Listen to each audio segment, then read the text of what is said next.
Somewhere in China, a hospital recently shipped its first commercial semiconductor order.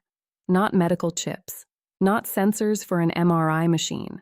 Actual logic chips, the kind that go into electronics, the kind that the United States has spent 3 years and several hundred pages of export control legislation trying to stop China from making at scale.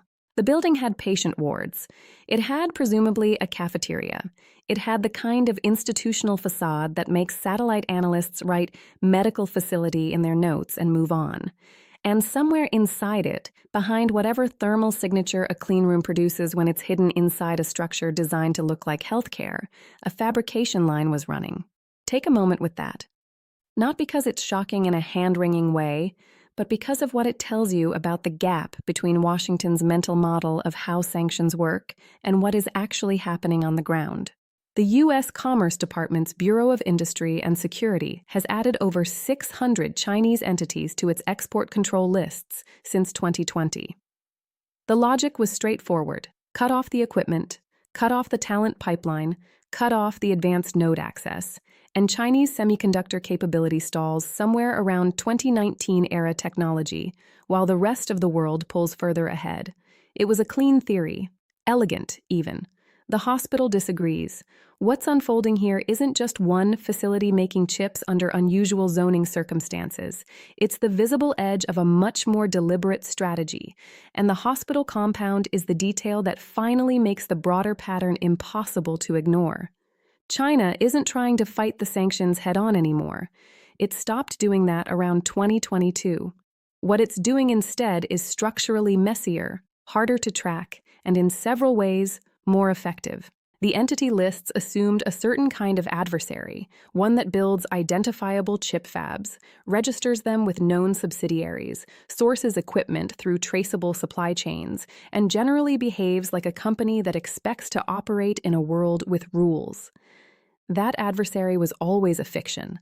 What the hospital compound represents is the confirmation of a different model entirely: dispersed, camouflaged, deniable, and apparently functional enough to fulfill commercial orders. There's a 2023 CSIS report, Choke Point Strategy, that mapped the critical dependencies in China's chip supply chain and concluded that sustained pressure on ASML equipment exports and advanced photoresist chemicals would create compounding delays by late 2024. The authors were serious people doing serious work. The hospital just shipped an order in 2025. I'm not saying the report was wrong about the pressure points. I'm saying something was built in a gap that no report was designed to find, because the gap was disguised as a place where people get chest x-rays. The question worth sitting with isn't, how did this one facility slip through? That's the wrong resolution. The right question is, how many buildings on that satellite map that we labeled something else are also running cleanrooms right now? Let's talk about how you hide a semiconductor fabrication facility. A modern chip fab is not subtle by nature. It requires ultra-pure water systems running at volumes that show up in municipal supply data. It needs vibration-isolated floors, the kind of structural engineering that leaves signatures in building permits if anyone is looking. The air filtration alone, the HEPA and ULPA systems maintaining ISO, Class 1 or Class 3 cleanroom standards, generates a thermal exhaust profile that satellite-mounted infrared sensors were specifically designed to catch. The U.S. intelligence community has spent decades building tools to find exactly this kind of installation. And yet, the hospital compound worked, at least long enough to reach commercial production, because it exploited something the detection architecture wasn't built to question: legitimate institutional cover with pre-existing utility infrastructure. Hospitals already consume extraordinary amounts of purified water. They already have industrial-grade HVAC and filtration. They already justify unusual power draws. They already have restricted access wings that don't invite casual inspection. If you were designing a cover profile from scratch for a semiconductor facility, you would probably invent the hospital. This isn't improvisation.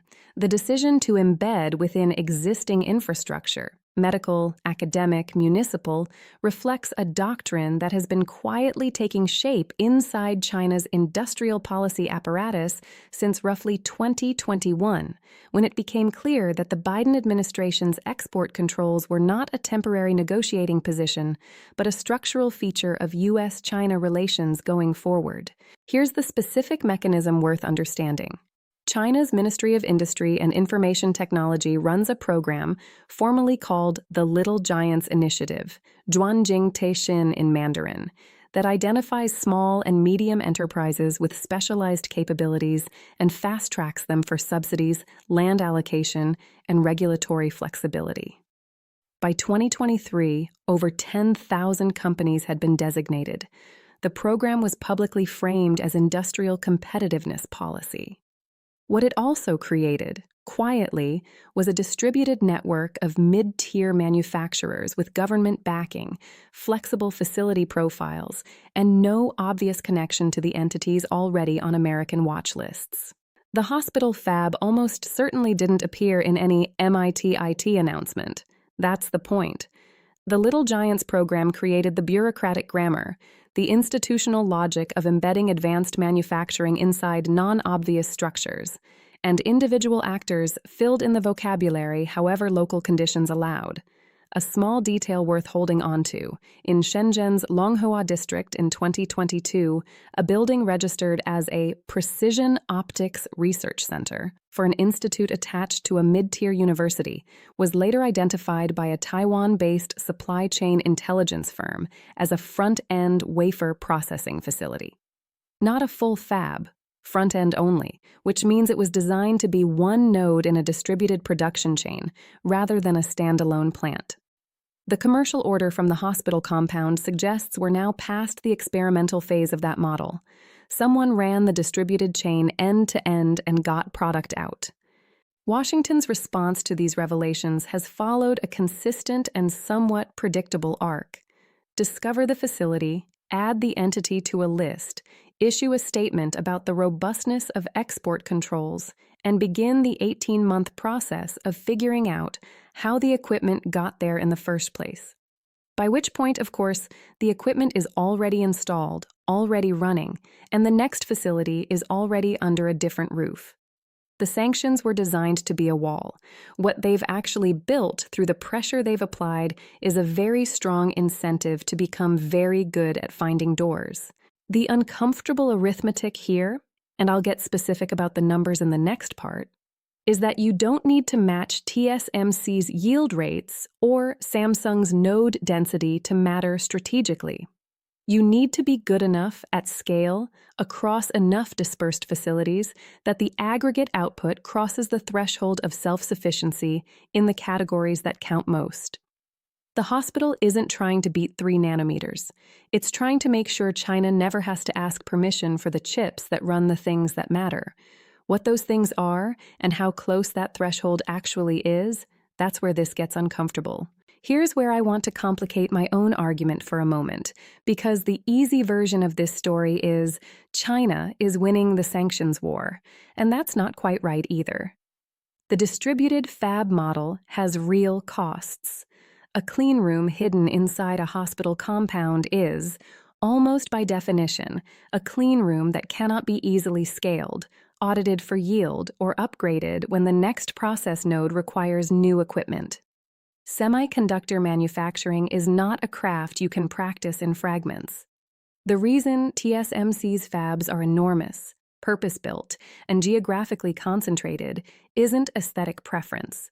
It's because the physics of advanced node production demands tight integration between every stage of the process. Lithography, etch, deposition, inspection, metrology. These aren't sequential steps you can distribute across 6 buildings in 3 cities and expect the defect rates to stay manageable. So what is the hospital compound actually producing? Based on what's been reported through Taiwan Semiconductor Industry Association monitoring and cross-referenced with shipping manifest data out of Shenzhen, the first commercial order appears to involve chips in the 28 nanometers to 40 nanometers range. Not cutting edge, not close to cutting edge.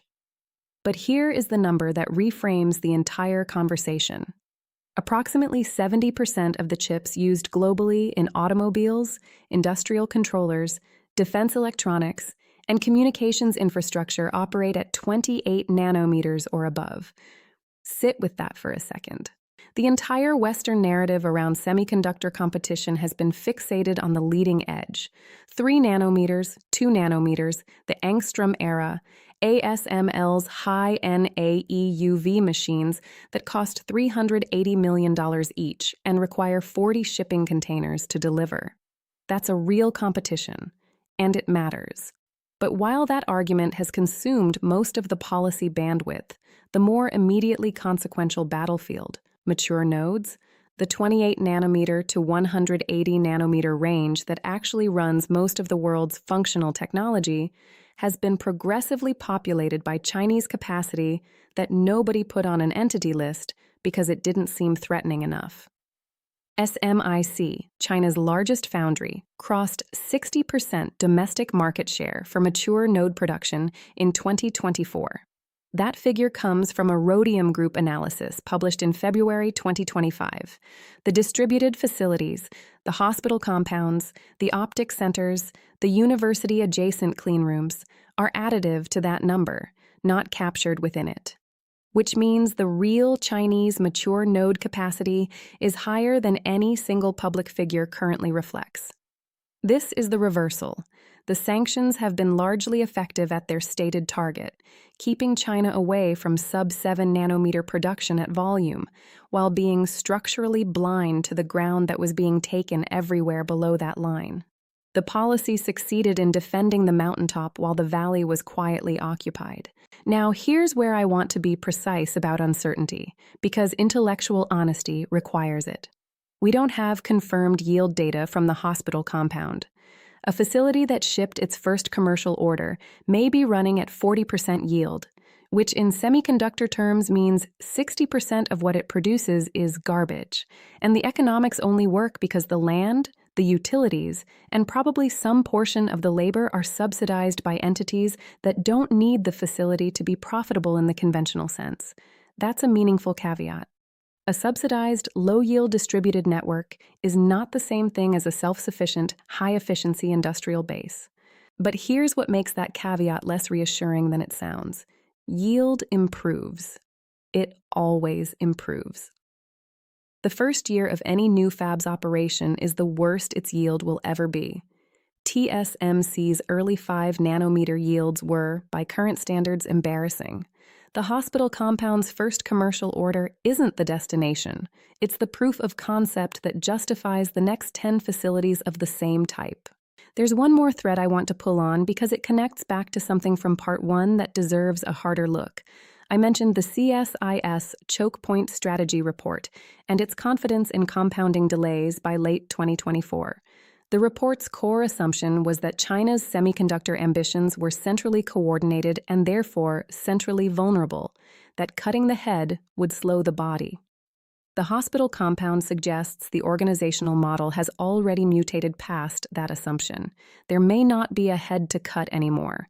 There may just be a very large number of rooms that look like something else. That changes what an effective response would even look like, and whether the current policy architecture is built to deliver one. So where does this actually leave us? Not with a clean verdict, because the situation doesn't have one yet, but with something more useful, a fairly precise picture of which assumptions are breaking down and what replaces them. The U.S. export control architecture was built on a visibility premise. It assumed that semiconductor manufacturing, by its nature, announces itself. That the capital intensity, the equipment signatures, the utility consumption, the talent concentrations would all create a detectable footprint that policy could target. That premise held for 20 years because it was largely true. Purpose-built fabs are visible. The entire strategic logic of restricting ASML shipments, of pressuring TSMC on advanced packaging, of adding Huawei's supply chain to entity lists, all of it assumed an adversary whose industrial ambitions were legible. The hospital just made that premise expensive to hold on to. What China has demonstrated, not theorized, demonstrated with a commercial order as the receipt, is that mature node semiconductor production can be made illegible to the current detection and enforcement architecture. Not invisible, illegible. There's a difference. Invisible means it can't be found. Illegible means that by the time it's found, the category it belongs to has already been mislabeled, the response timeline has already been lapped, and the facility has already served its purpose. Here's my read, and I'll stake something on it.